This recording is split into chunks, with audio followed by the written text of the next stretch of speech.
আচ্ছা এবার বলো কত নম্বরটা বলো। তুমি এটা বুঝতে পারছো তো, কনসেপ্টটা বুঝেছো তো?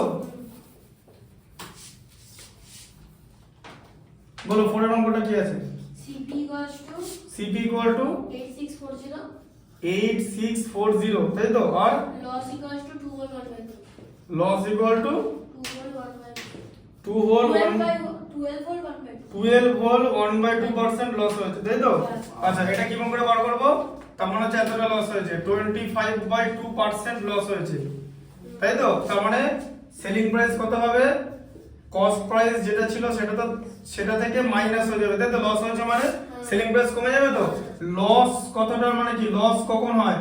যখন কস্ট প্রাইস সেলিং প্রাইসের থেকে বেড়ে যায়, মানে তুমি যে দামে কিনলে তার থেকে কম দামে বিক্রি করলে, ঠিক আছে? বুঝতে পারলে ব্যাপারটা?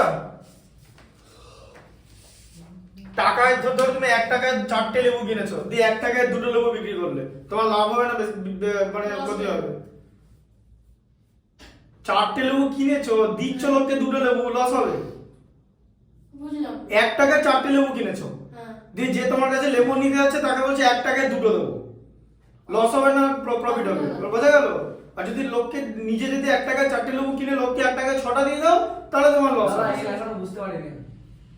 তুমি ওটা বুঝতে পারছিলে না, তুমি ওটা বোঝো না, ওকে বুঝিয়ে দিচ্ছে তো, ওটা তো আমি আছি।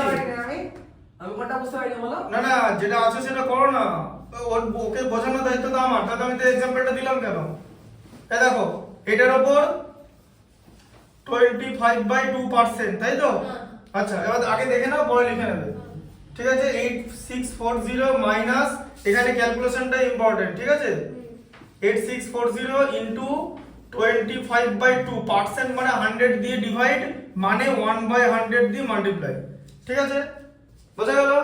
এবার দেখো এদিকে দেখো, এটা কেটে গেল এটার সঙ্গে, ঠিক আছে? আচ্ছা একে 5 দিয়ে ডিভাইড করলে 5, 10 কে 5 দিয়ে ডিভাইড করলে 2, 864 কে 2 দিয়ে ডিভাইড করলে 432, এই একটা 2 কেটে গেল তাই তো।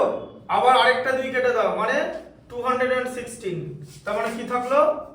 8640 থেকে কি হবে 216 ইনটু 5 মাইনাস যাবে তাই তো।